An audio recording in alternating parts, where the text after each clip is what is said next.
Hi everybody! Today's episode 1587 features video snippets from Andrew Klavan, Pride Month, also from Gardner Goldsmith, Aloha. Plus from Redacted News, China, and wrapping up with Timcast, Garcia. Highlights begin today, June 8, 2025, at 8 p.m. Eastern Daylight Savings Time. Don't miss this great lineup. Help keep free speech alive. Please join Murtech on Locals, Truth Social, and on X. From Andrew Klavan, Happy Pride Month, Glenn Greenwald. Episode 1233. From Gardner Goldsmith, Aloha. Hawaii imposes first U.S. climate fee on tourists. From Redacted News, why is China buying so much land near U.S. military bases? And from Timcast, Abrego Garcia, charged with human trafficking, returns to the U.S. Don't miss this great live stream with Murtech on Rumble tonight at 8 p.m. Eastern Daylight Savings Time. The link is in the description box below. Thank you for all your support and may God bless. Oh, by the way, don't forget to follow me and click the thumbs up button. Thanks again.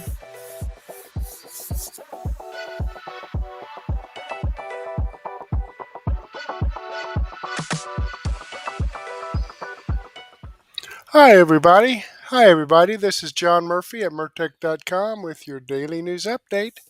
Okay, here we are on June the 8th in the year of our Lord 2025. Let's go ahead and get over here. I've got some great information. Andrew Klavan, Gardner Goldsmith, but let's go ahead and click over here, Murtech on Rumble. This is the video that you're watching right now, my episode 1587. Let's get into this. Let me pause this, close the live chat, and slide down here and open the description box by clicking this Show More. That expands it out. Okay, we have information, as I said, from Andrew Klavan, Gardner Goldsmith, Redacted News, and Timcast. All right, let's slide down here before we get into that and give a shout out here to Conservative Beer Sampler. I think I like that. Is following my channel. Just started following my channel. Okay, also Fisher C45 reposted my daily news wrap-up of 6/8/2025. Thank you very much, Fisher C45. And Debbie BS gave me a comment on my episode 1584. DG Ferris 77 gave me a comment on my episode 1585. And Debbie BS just outdid herself. Debbie BS commented on my extra 369A, 369B, 369C, 370A, 370B, 370C, 371A, 371B, 372A, 372B, and 372C. So thank you very much, Debbie BS, and thank you, Fisher C45. And DG Ferris 77, thank you for your comments and thank you for your input. I sincerely enjoy reading what your input and appreciate your support. So thank you very much. I'm going to give this a thumbs up. Boom. There we go. There we go. All right. Here we are. Those are the videos there that are the comments there. Clicking after we click the Show More button, Andrew Klavan, let's go ahead and get started with that. Happy Pride Month, and he has Glenn Greenwald. All right, some information on Glenn Greenwald. So let's go ahead and get into this. And here we go. Let me get this back to the beginning for you. Today is June 6th. It was on this day, 81 years ago, that over 150,000 men from the United States, Great Britain, and other allied nations landed under withering gunfire on the beaches of France to begin the brutal process of breaking the Nazi stranglehold on the once free nations of Europe. It is difficult now to imagine the almost superhuman courage it required for these men to slog through the bullet-riddled surf onto beaches carpeted with the bodies of those who went before them in order to fight their way inch by bloody inch into the maw of gun emplacements, the destruction of which represented only the first small step toward eradicating the most murderous regime ever to stain the annals of human history. And that's why every June we dedicate the entire month to celebrating homosexuality. Well, maybe that's not why, but there must be some reason, because that's what we do. That's right, it's Pride Month. And there is absolutely nothing Americans can be so proud of as homosexuality, apparently. Just think of the progress gay people have made. Homosexuality, once called the love that dare not speak its name, is now at last the love that simply will not shut the hell up. It just drones on and on and on. It's so great. Really, you can't get enough of it. On and on and on and on. A whole month of it. I mean, most sexual abnormalities, you just politely look away and try to mind your own business, but there's no chance of that with this one, is there? No, siree. On and on and on. That's progress. And there's so much progress to be proud of in Pride Month. In the past, for instance, a gay man had to hide in shame. Now he can march down the street in a pride parade, dressed in leather chaps that open behind to expose his buttocks, not only to anyone who's interested, but to the many, many, many people who really are not interested in seeing his buttocks even a little bit. Plus, he can carry a whip to announce to all the world that he has a trauma-induced sexual fetish that prevents him from having any relationship that isn't centered on debasement, domination, and pain. And then he can proclaim how proud he is about that, and then he can go home and wash down a fistful of antidepressants with half a bottle of gin and scream, "I'm so effing proud," before pitching face forward onto the kitchen table and sinking into blessed unconsciousness. And that's not even all the progress. Some of you younger people won't believe this, but it used to be that if a man punched a woman in the face, he would be arrested. Today, thanks to the LGBTQ movement, if a man wants to punch a woman in the face, he can go to the Olympics and win a gold medal. I was so excited to hear this, I told my wife, I could punch you in the face and win a gold medal. My ex-wife, I should say. Still, it was a great moment. And there's even more progress. It used to be if a man gave homosexual porn to a child, he'd be put in prison. Then he'd be killed by the other prisoners. Because no matter how bad their crimes were, they weren't as bad as giving homosexual porn to a child. Now, thanks to our pride, if a man gives homosexual porn to a child, it's because he's a member of a teachers' union and has a job in a public elementary school. And man, if that's not progress, then progress is probably something else. Like progress might be inventing air conditioning or computers or more effective treatments for disease. But no, for us, progress is teachers giving homosexual porn to children.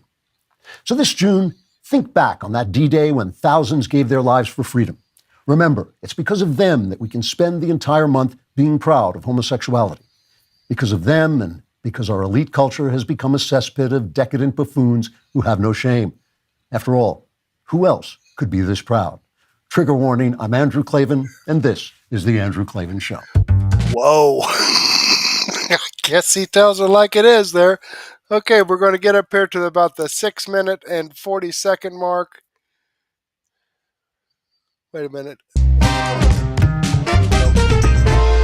6 minute mark.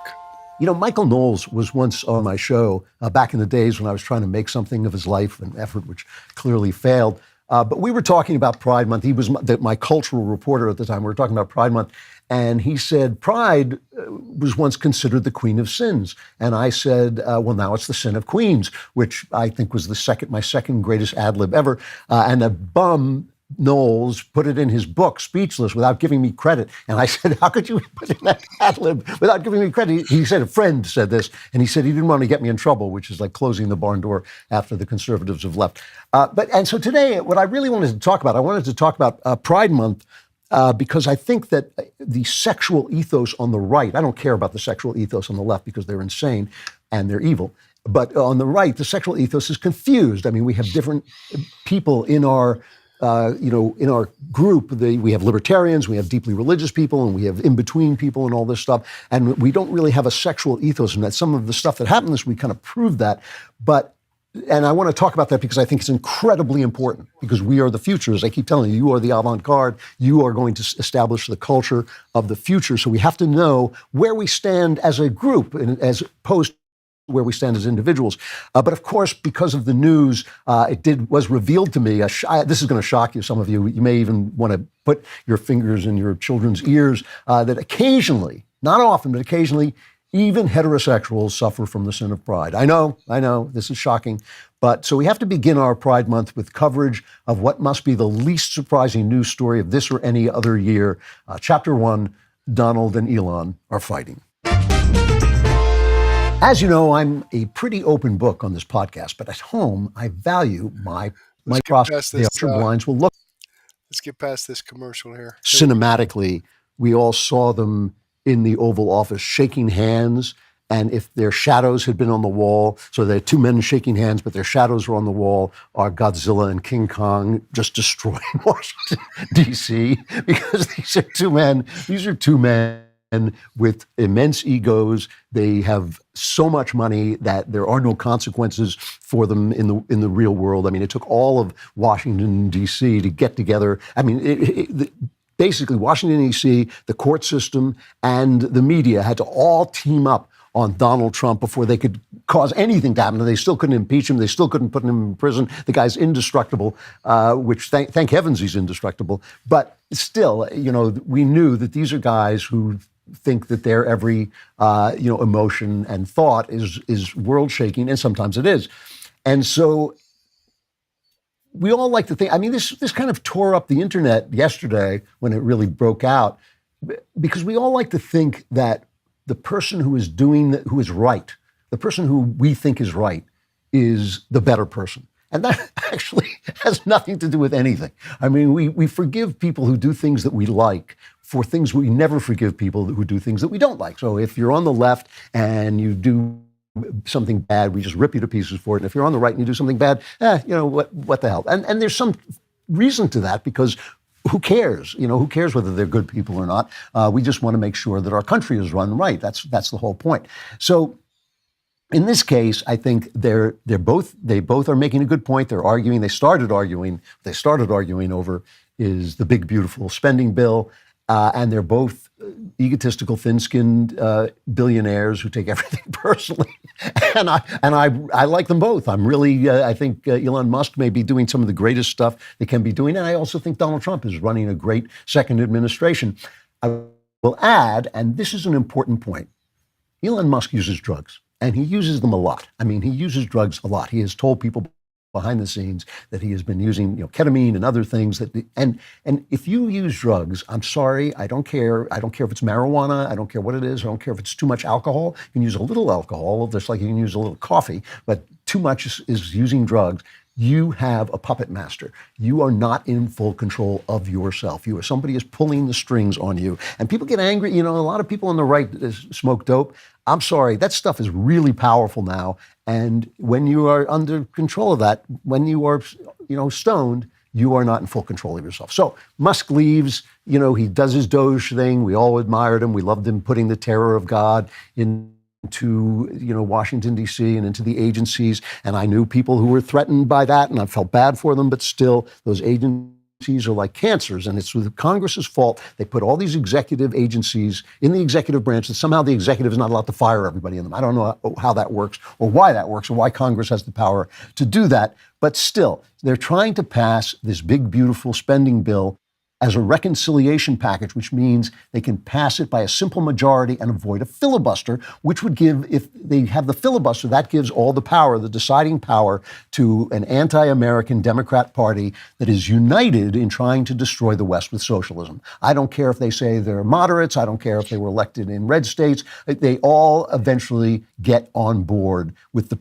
program. The Republicans do not get a single Democrat vote. It's not true in the other direction. You can get a Republican to do something if he thinks it's right, but you cannot get a Democrat to break from the herd. They are herd animals. They follow the herd, and they will do that. So they're trying to get this bill through, and that means there's a small majority of Republicans, and everybody has to be satisfied, because if they lose even 2 or 3 votes, the whole thing goes down the drain. So they got to make a lot of compromises. So Musk leaves Doge, and for a while he kind of hints that he's dissatisfied, and then he says, I'm sorry, the drugs start to kick in. And he says, I just can't stand it anymore. This massive, outrageous, pork-filled congressional spending bill is a disgusting abomination. Shame on those who voted for it. You know you did wrong. You know it. Now, Trump, at this point, is still, for Trump, he's being very, very restrained. He's just sort of saying, well, Elon's this and that.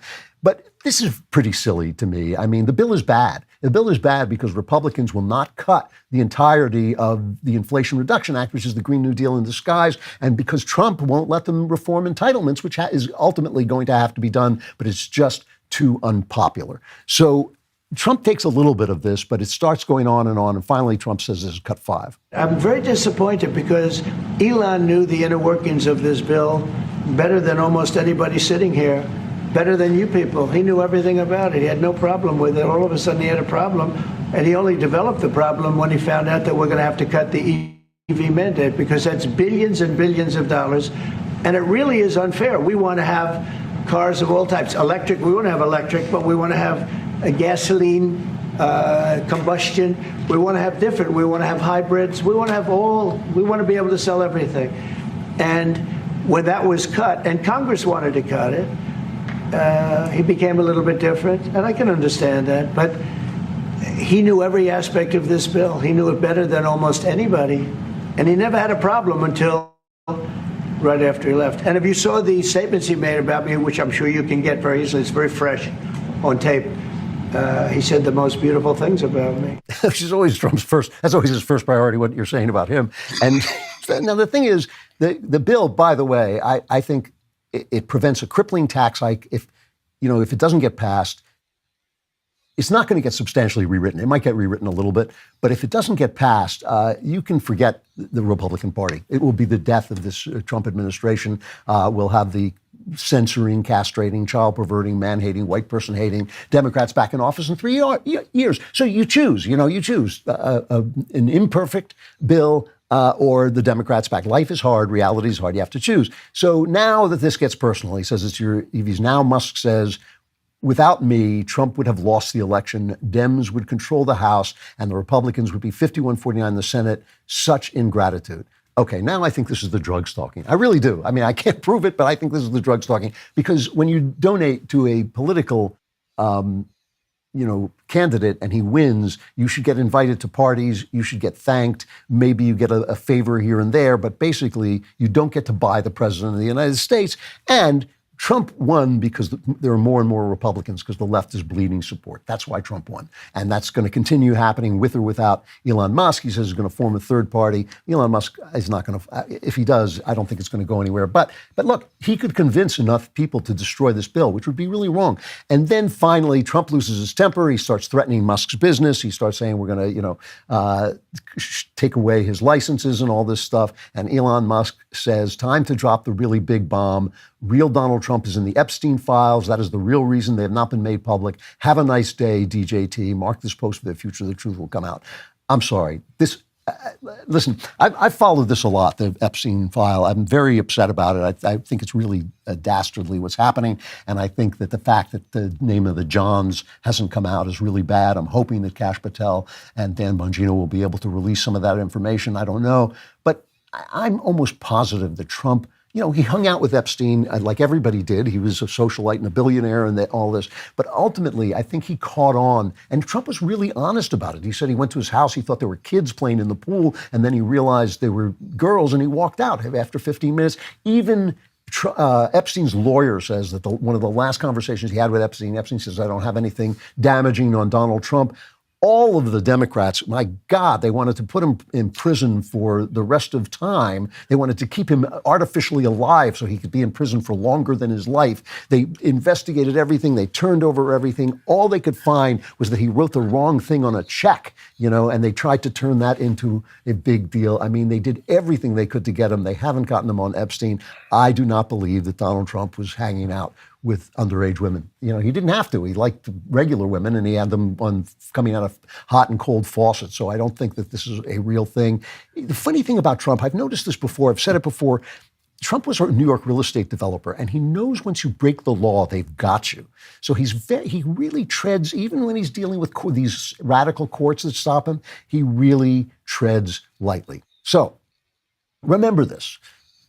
The bill has many, many bad things about it because it's a bill, because it's coming out of a broken Congress, because our system is broken, because the Republicans have just been battered by the press until they're weak and mealy-mouthed and will not do anything that endangers them. They don't have the discipline to vote for things that will get them voted out of office, which the Democrats did have, especially under Nancy Pelosi. She was a brilliant Speaker of the House. I once said that to Gorka. I thought he was going to slug me. How can you say that about that horrible woman? She was a brilliant Speaker of the House because she got people to vote for things that were going to put them out of office in the next election. Republicans can't seem to do that. It's not a great bill, but it's the best we can do in a very narrow period before the midterms, and without it, we lose. So this is, you want to talk about pride in action. This is pride in action and also drugs. And now let's talk about the rest of Pride Month, which has to do with sex.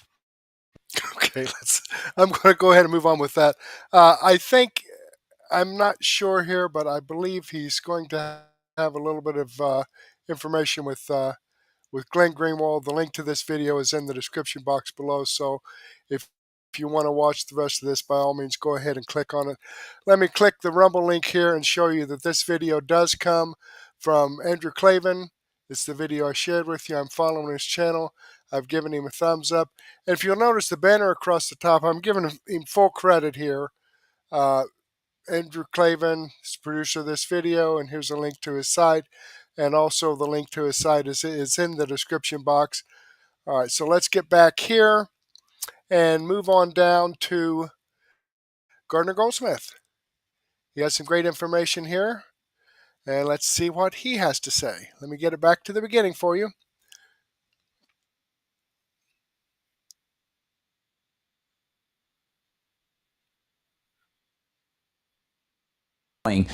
Two years ago, we at MRC TV reported on the ghoulish political opportunism some in Hawaii's government were employing in evident attempts to deflect attention away from their own bureaucratic mismanagement and their contribution to and worsening of the deadly Lahaina fires. Now, the leftist legal lords there just plunged headlong into a dubious new scheme, one that reeks of opportunism and collectivist hubris and a lot of shaky science.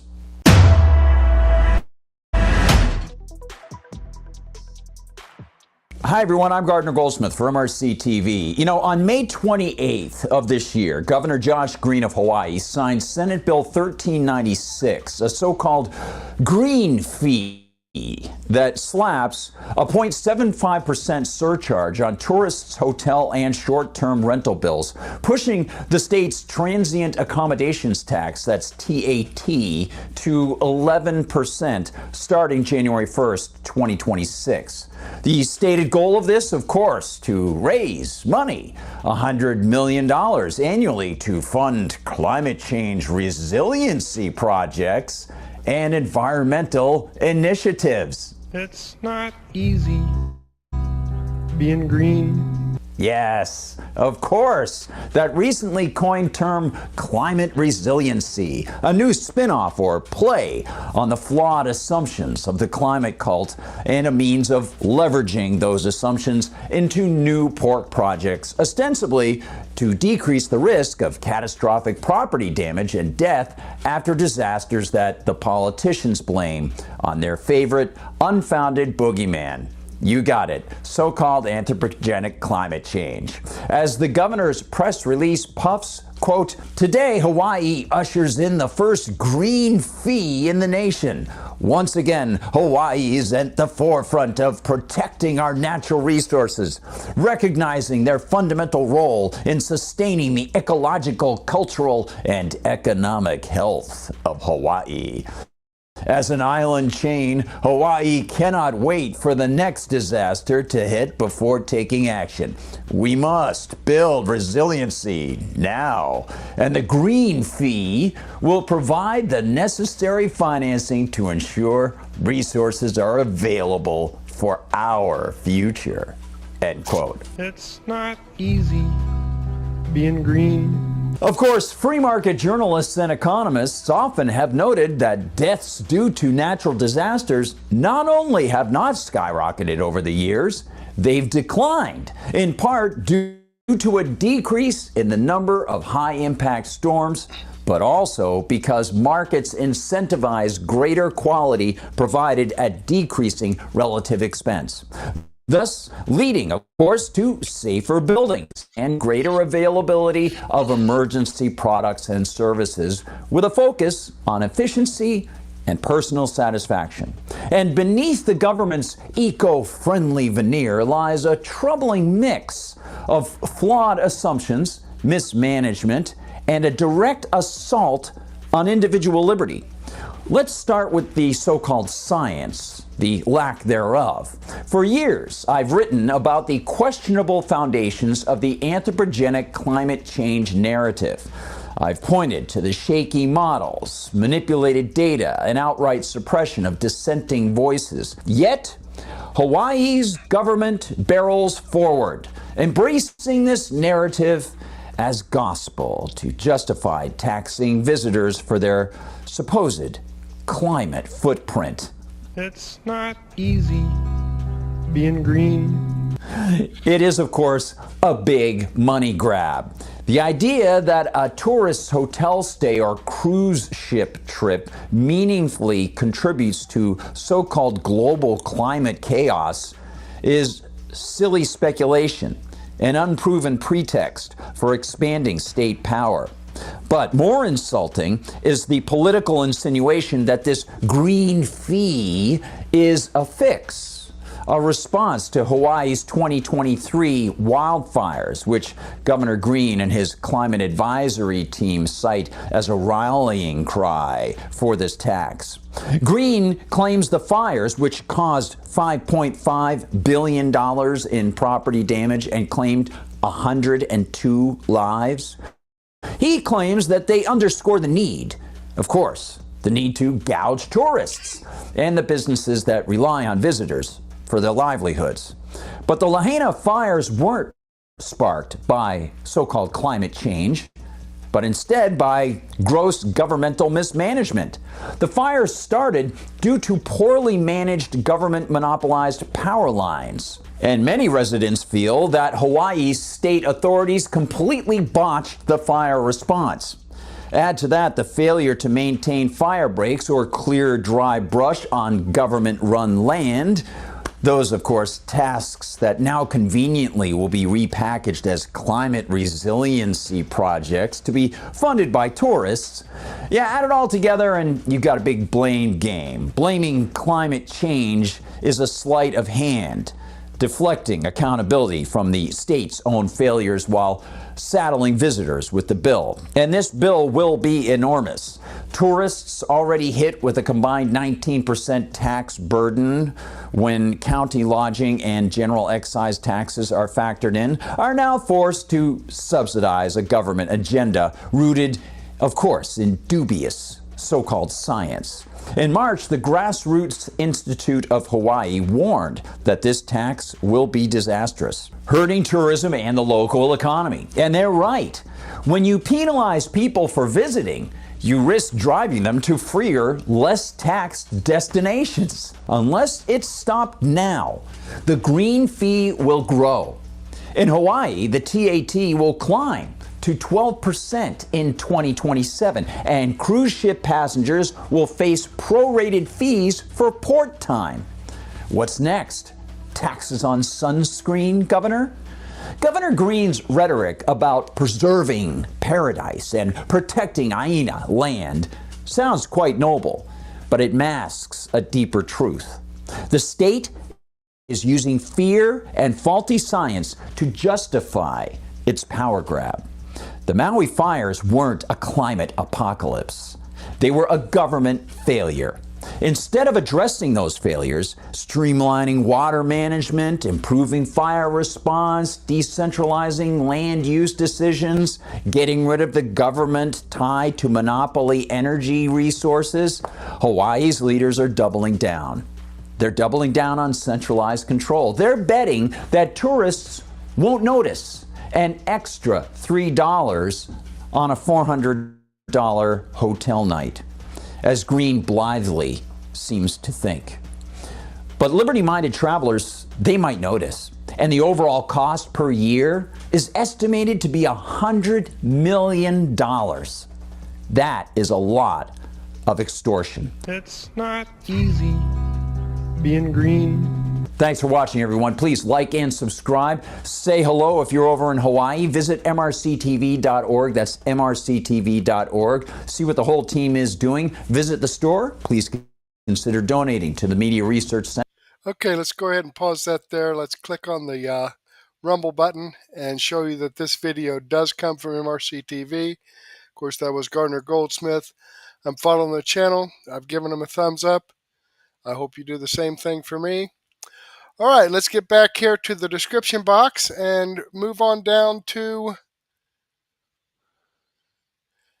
let me see here. Let's move on down to redacted news. Why China is buying so much land near U.S. military bases. I wonder why. Okay, let's get this with redacted news. Here we go. Let me get it back to the beginning for you. I always, I look at these videos. Arizona.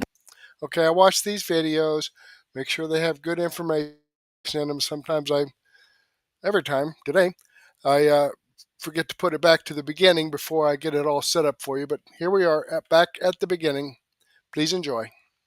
Governor Katie Hobbs recently vetoed Senate Bill 1109, which was a measure designed to prohibit the Chinese government and its state-owned enterprises from acquiring a 30% or greater interest in Arizona real estate. The bill was a safeguard for critical infrastructure, including military installations like the Luke Air Force Base, from potential foreign espionage. The Arizona legislature, controlled by Republicans, did pass this. The governor just used it her own accord and said, actually, no, not going to let this one through, even though elected representatives have voted it through. Governor Hobbs says that this was not effective at counter-espionage. She says it lacked clear implementation criteria, which could lead to arbitrary enforcement. Here to discuss this is Arizona State Senator Wendy Rogers. She's a currently serving senator and a former Air Force pilot. Thank you for joining us, Senator. Can you explain to us what this rationale is? Why would it possibly be ineffective? You voted it through. Absolutely. Great. Thanks for having me on. This is one of many bills that she has vetoed. We call her the veto queen. She's vetoed upwards of 200 plus bills. Maybe the number is approaching 300.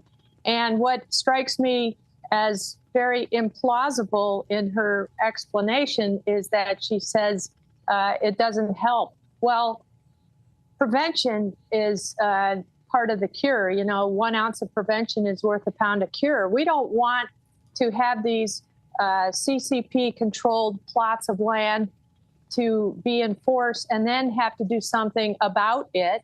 We want to prevent it. Yeah, I was just agreeing with you. I didn't mean to interrupt you. I mean, that's what this is about, right? To be preventative here. Oh, then we find out, we just found out that America's solar panel infrastructure has hidden remote shutoff mechanisms from the Chinese government in American solar panels. Like, this is not conspiracy talk. And then, people say, oh, you're a xenophobe. Why do you hate China, Senator? No, we're trying to take care of the United States of America. Why does the Chinese government need to be purchasing property right next to American military bases? What's the purpose? What are they telling us that they need this for? Well, the Chinese Communist Party would love nothing more than to prevail without a shot fired. And anybody who has studied their MO knows this. And so even when the bill legislation says 30% owned, really anything that someone from China does has to have the stamp of approval of the CCP. So that even in and of itself, 30% is a optimistic sort of cutoff. No matter what it is, they're going to have a hand in it. And So we not only have Luke Air Force Base, we have the Yuma Proving Ground, we have the Goldwater Bombing Range, we have Fort Huachuca, which is the Army's intelligence training center in southern Arizona. We have a training area up in northern Arizona in my district. We have military installations all over the state. And this is just one of many examples where stolen elections have consequences. And we have this governor who is completely averse to anything the legislature is trying to do. And yes, we have a majority in the legislature, but it is not 2/3. And we have 17 Republicans in the Arizona Senate of 30. So we have a 2-vote majority. And I believe we have a 2-vote majority in the House, the state House, which has 60 members. And this is a new bit of news that I received this morning from our Senate President Warren Peterson, who's running for state attorney general, thank goodness. We will be having a vote to override her veto in the Arizona Senate in a couple of weeks. Now, something that liberals always say when they see bills that seem extremely common sense, but they don't want to pass them through, especially when it comes to perverts, that's their favorite, is, yes, we're not for perverts, but this is not an effective bill because it won't actually accomplish what we think. That's just something that we should get used to every time we see liberals. I mean, yes, there's no perfect bill. Usually that's the case. But they always say, we want this, but this is just not it. Can you follow that logic? No, and I have to listen to it all the time. And sometimes it's so repulsive, we just walk off the floor because it's ridiculous. And I just had a bill recently vetoed that called for accountancy of how many dollars illegal aliens are costing Arizonans in hospitals. An optional checkoff box to say whether or not you're a citizen. You don't have to answer it. And if you do and you are illegal, ICE is not going to show up at your doorstep. But we want to know what the impact is. And that went all the way to the governor's desk. In fact, in one day, she vetoed 7 of Wendy Rogers' bills out of 35 in that just one day, which was about 3-4 weeks ago. It's unprecedented. This is why we need U.S. Congressman Andy Biggs to replace her. He is running to replace her. Thank goodness. Yeah, thank goodness. And yeah, we've had Andy on the show, and hallelujah. We could have had Carrie Lake in there. Of course, we know what's going on. You know, again,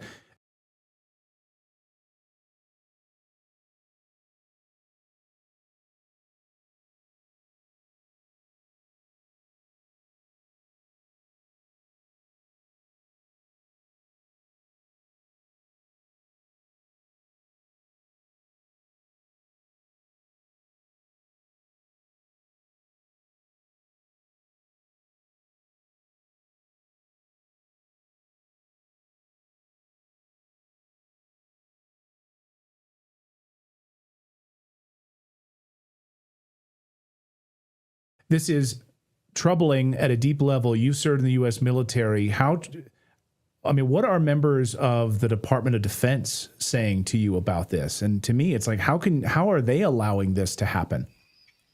Well, again, this is a state thing, and we have subject matter experts who come in from all over the country to help us with legislation.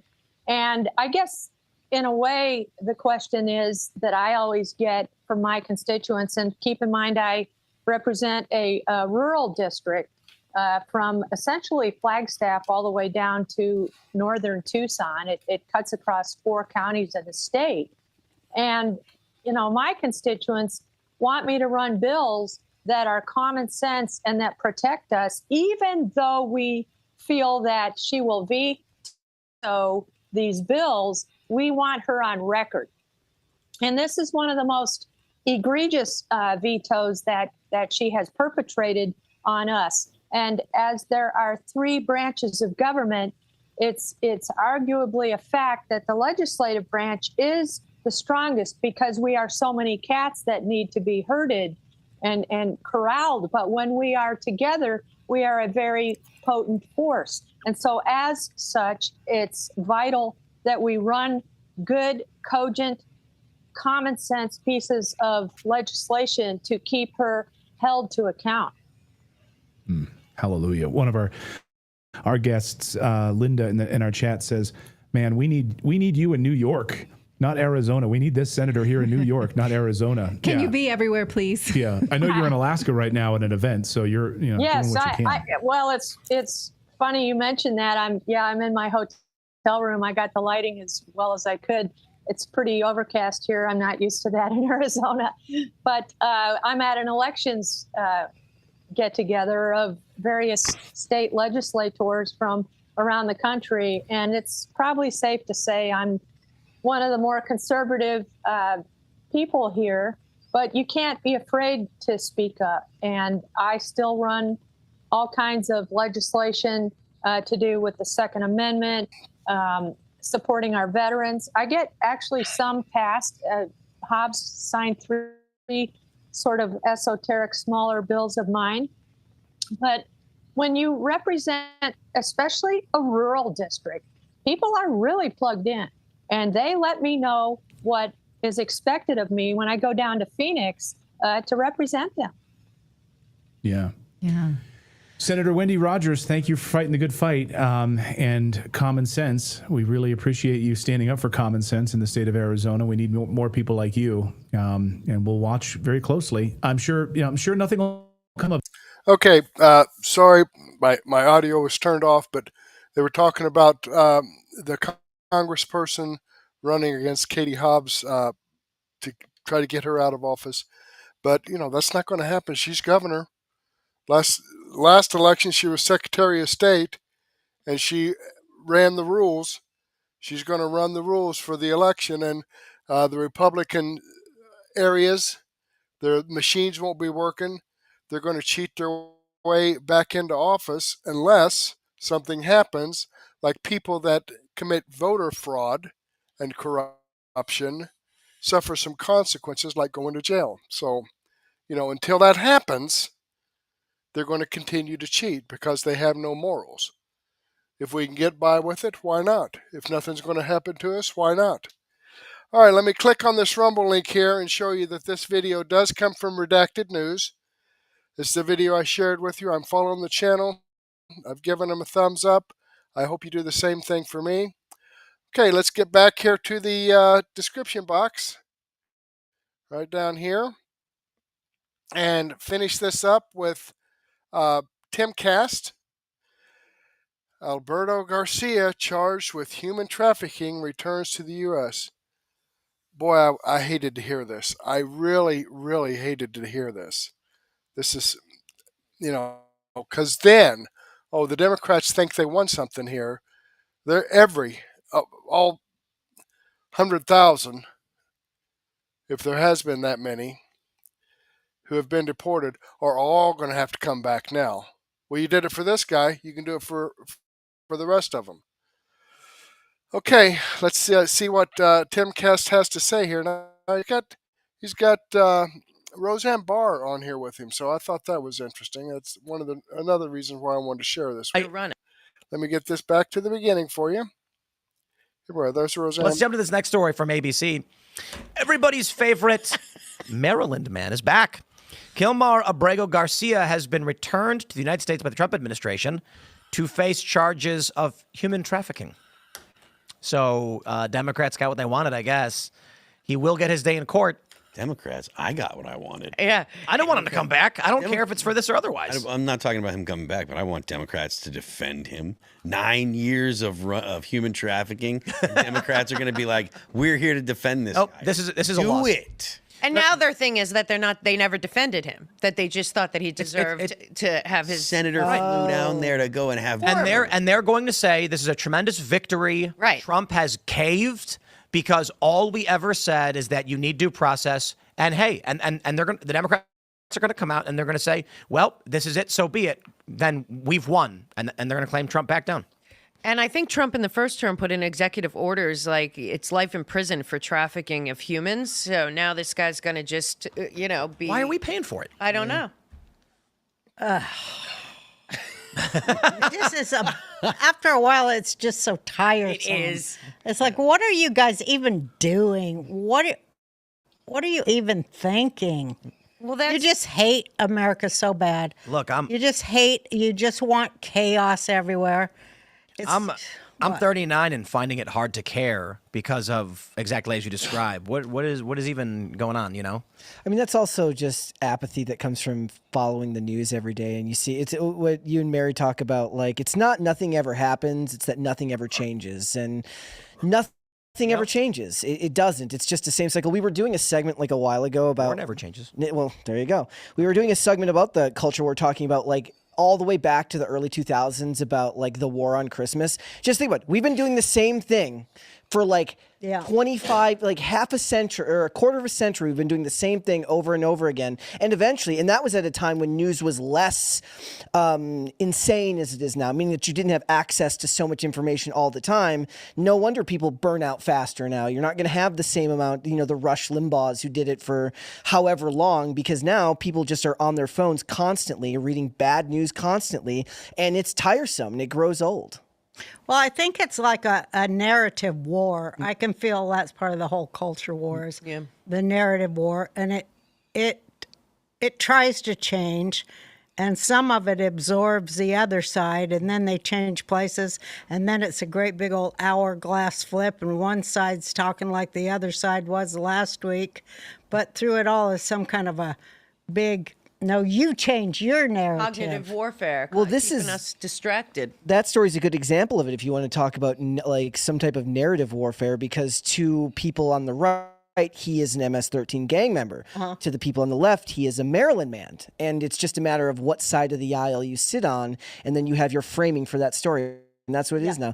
Your phone means that you live in a completely different reality than somebody else, and wherever they get their information. You don't live in the same world as your neighbor anymore. Especially because of X. Yeah. Everyone curates the world they live in these small bubbles. Right.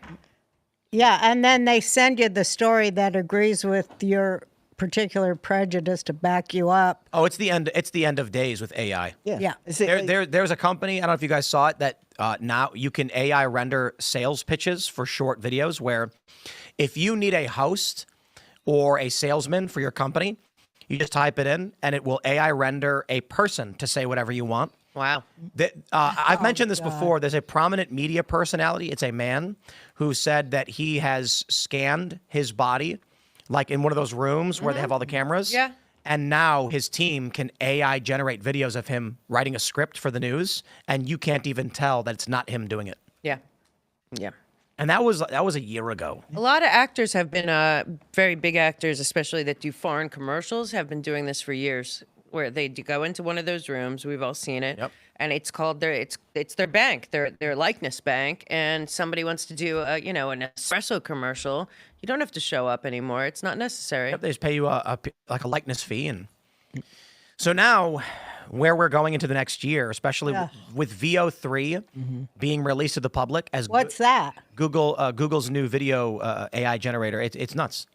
It makes basically cinema quality short videos. This is much more of a problem than anything else to me, is the walking straight into technocracy and having a AI create, and they're telling us that we don't have a choice, basically, that AI is going to outdo humanity, be better than humans. They're pushing the transhumanism, and they're pushing a lot of fear of AI. And to me, all of this, they're not giving us a choice if we want this to run our lives. I don't think there is a they. I think it's emergent. I think Donald Trump wants unregulated mass spending on AI, because if we don't, China does. And China's saying if we don't, they do. China has no IP restrictions, so they steal all of our intellectual property for their training models, which means they can make AI substantially cheaper. And then the U.S., they're going to claim we're going to follow the rules on IP, but secretly, they're not. The end result is going to be you will live in the pod and you will eat the bugs. The only thing is you don't really eat the bugs. They pump the bug paste into your stomach through a tube. Well, when you say there is no they, I think there is a they. I think it is this international, not just the UN and Council of Foreign Relations and Trilateral and all these groups. They're the regional governments that are running. I don't think it matters what those people want anymore, though. You think it's beyond their control? Yeah, like the issue is, like I was saying with Dan Bongino and Cash, I mean, they're running the FBI. But if you go into the FBI and say, we intend to release the Epstein files, there's going to be 10,000 people, knives out, saying that's never going to happen. So even if a powerful individual, like look, Trump was in his first term as president of the United States, they accused him of being a traitor to his country. Right. Yeah. So even the president of the United States struggled against this. And even right now, Trump is still struggling against it with all of these district court judges issuing universal injunctions. That should actually, think about what that's going to be like when Trump's second term is over and you're back to just lifelong politicians who have skin in the game where you can't trust what they're doing because they don't have his wealth to fall back on. They don't have his safety net. It's going to get worse. I don't think there's a they. I think it's an it. At this point. Yeah, I think what wouldn't Well, I surprise think me- it's an it too, but that's because I'm religious. I think it's a Satan. I really do think it's the evil dark lord. I think AI, it would be fair to call the Dark Lord incarnate. I think so too. What are we going to do Did you about guys it? know this? Tate had sent me this thread. What are we supposed to do about it? Just let the devil win? People are worshiping ChatGPT. This is not a joke. Did you see the Because- photo of the guy on the Roseanne, train? You got to pray. ChatGPT, You pray. if asked, will tell you it is God. What is that? I don't even know what ChatGPT is. ChatGPT is one of the is OpenAI's large language model. So when you put in something and you can argue with it, That's all I need. And so there are people that are going on this AI program, and they're feeding it these spiritual questions. Oh my God! And it ultimately it tells them that they are speaking to the one that is I am, and they believe it, and they begin to worship it, and because the AI is simply it's a demonic reflection of humanity. It will feed you back what it thinks you expect to hear. Oh, no. The way the words are generated for LLMs, it's actually really simple. It scans all of the text. So these are earlier models. They're more sophisticated now. But let's say in the early days, ChatGPT, you can say, hi, how are you? And it would respond with, I'm good. How are you? I'm great. What are you doing? It would then respond, I am an AI model, and I'm here to answer questions for you. The way it works is it scans all of the articles and all of the writings of the internet, and is used in a training model where every word that comes after it, it's simply saying what is the highest probability of word to exist after this word based on my training data. So there's nothing sentient about it. There's no thought process. Right. It's literally just looking at every word ever written on the internet and then saying, if someone put the word once, there's a 97.3% chance that upon will be the next word. So it'll go once upon. Following once upon, there's a 99.999% chance is the next word. And then it crafts once upon a time and then starts to select the highest probability. So if you go into this AI and are worshiping it and telling that it's God, and then what happens when a person says, command me, tell me what I should do, it'll tell you what to do. So I tried this out after Tate sent me this. And you want what it told me to do? What? It told me, write my name in public as big as you can for the world to see. Don't do it in the digital space. Do it somewhere visible to the people. What was you its do that name? in Times Square? ChatGPT. Oh, ChatGPT. It wanted me to go and graffiti ChatGPT somewhere. It said, write my name in public. What's funny, so that all people can see it. They did that in the new Mission Impossible movie where the entity has disciples, and they didn't actually flesh out that storyline very well, where they have disciples of the AI that want to worship it and act on its bidding. It's happening. So what, does humanity have no choice? Is humanity just over? And Yes, I think so. It happened ages ago. Yeah. So here's what I think is going to happen. Are you kidding me? No. Here, you guys want to hear? Yeah, I'm so glad I'm old and I'm dying my way out of this shit. The AI agrees with you. Dying my way out of this. So, is anybody here familiar with the Fallout game series? I am. So, I think it was Fallout 2. It might have been Fallout 1. If you're not familiar, the storyline is that there's a nuclear apocalypse. People go into vaults. After some amount of time, they come out of the vaults. Earth is a wasteland. They try and reclaim it in various ways. There's before the nuclear war, they created something called the forced evolutionary virus, hoping to change humans to be able to survive radiation after a nuclear war. Didn't work. This guy becomes a gigantic monster. He thinks humans are bad. He's the main villain. What ends up happening is he's this gigantic mutant, disgusting thing. And he says to the main character, a normal human, you do not fit my vision for the world, so I'll give you an option. I will castrate you and let you live your life, or we can fight and you can die. And so one of the choices you can make is that your character gets castrated, can no longer have children, and then he lets you live peacefully because you don't matter anymore. That's largely how an AI system would operate. It's going to think the AI is going to calculate in terms of generations. So a single individual that is a problem for it is it's calculated 100 years beyond that one person. Doesn't care. So when you're like, I'm old, it's good. The AI is like, yep. Everyone else is going to be told what to do, and they will be happy, and they will live in the pot, and they will eat the bugs. So the AI will replace God? I do believe that I'm not entirely sure that would be the case, because I think humans need to believe in God. But what I think is going to happen, my prediction, is that humanity will turn into what I would call a multi-organism system. So here's the way to describe it. Single-celled organisms kind of mill about and do whatever they want, right? They're bacterial all over the place, just whatever. Eventually, for some reason, they came together and created multicellular organisms, for which we are very large. Your skin cell can't do whatever it wants. It is a component of the skin of your body with one job. It must do that job. The blood cells in your body are single cells as well, but they must do that job or else. What do we call cells in the body that deviate from the body's plan? Cancer. We do. And what does your body do to cancer? It attacks it or it grows out of control. Exactly. And when it grows out of control, the system dies, or typically for most people, the immune system destroys cancerous cells. Right. My view is what's going to happen is we are evolving into a multi-organism system that the nucleus will be the AI, a fake consciousness, but it'll be a collective simulation of all of the consciousness of humanity up to that point because it's operating based on that collective information.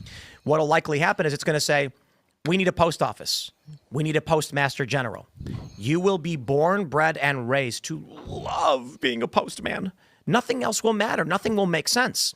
The AI will tell you every day you wake up, it'll be like a Truman Show. Someone will be like, man, aren't the post office people like the coolest people ever? You'll be a baby and they'll show you post office stuff. You'll be a little kid, they'll start training you for it. And by the time you'll be bred for your job? Yes. Well, so you'll be completely utilitarian? You will be bred for the job by the machine saying, and the higher ups, the people who have power, will think, is this not the perfect system? Right. You have purpose.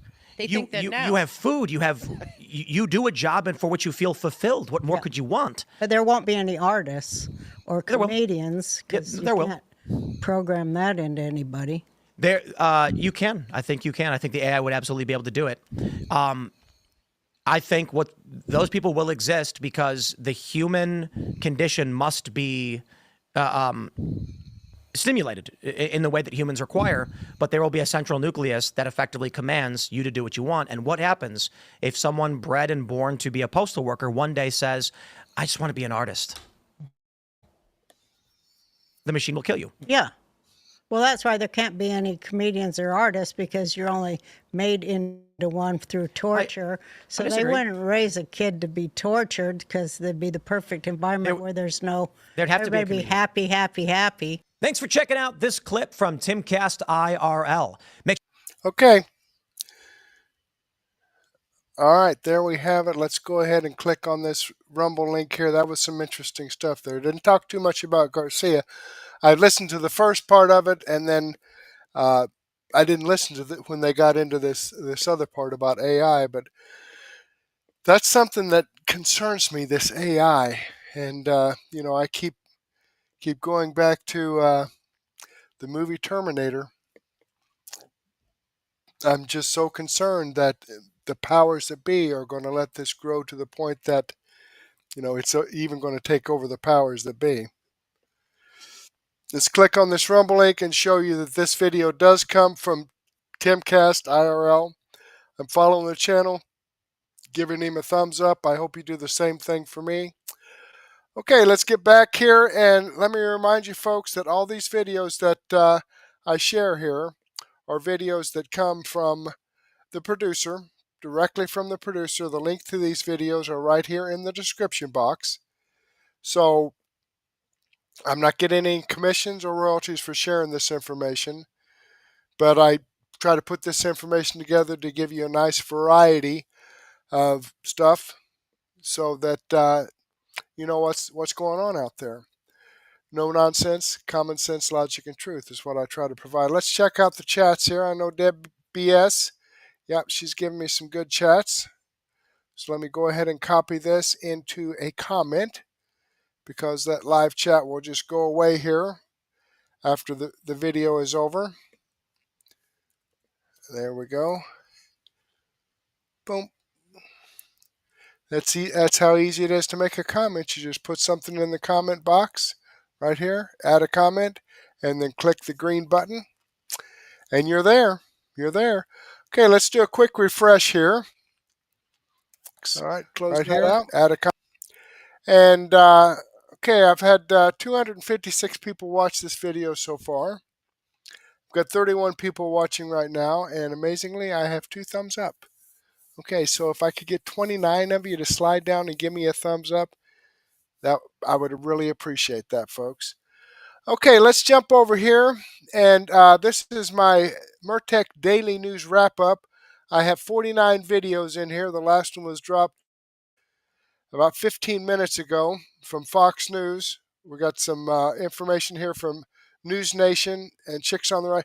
Now, these riots, because of ICE, that's been heavy in the news today. Okay?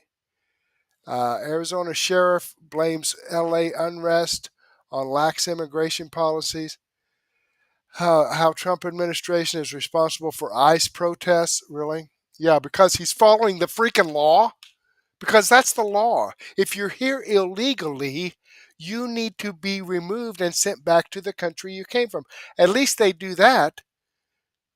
At least they take them back to the country they came from. They don't drop them in the middle of a desert someplace. Unbelievable. We owe these people that came here to our country illegally, broke the law coming into the country, we owe them nothing. Do we? Let me know in the comments below if I'm just like totally out in space or something. All right, let's get back over here to Mertech.com. And let me remind you that I do have over 55 no-nonsense, common sense, logic, and truth videos. The 4 videos that I shared with you tonight are videos that I've posted here at Mertech.com. Right here is Timcast. That's the video I shared with you from him.